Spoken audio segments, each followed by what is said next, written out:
Pues con mucha alegría, ¿no? Porque tenía muchísimas ganas de volver a estar con el equipo, de volver a la dinámica, así que pues la verdad es que feliz.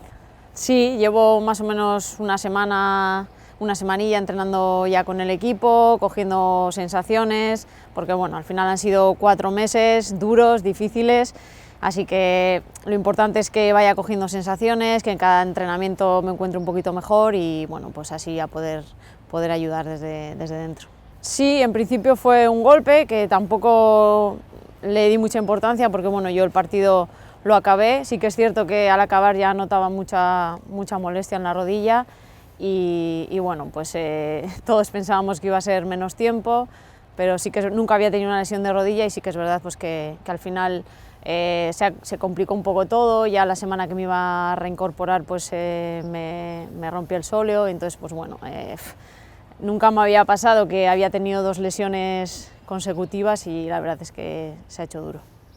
Bien, a ver, yo creo que al final sí que es verdad que al final veníamos de una dinámica muy negativa. Yo creo que ahora mismo el equipo está bien, se encuentra con mucha más confianza, hacemos yo creo que mucho mejor las cosas y sí que es cierto pues eso, que domingo tras domingo al final esa confianza, ese sentirte mejor, pues te ayuda mucho.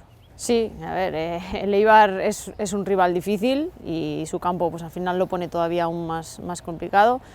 Nosotras sabemos a lo que tenemos que ir, durante la semana estamos trabajando muy bien el partido y bueno, creo que tendremos que estar al 120%, estar muy concentradas, pues porque ya sabemos de lo que son capaces ellas. Sí que es verdad que tampoco llevan una dinámica muy positiva, así que bueno, tenemos que ser nosotras mismas y estar al 100%.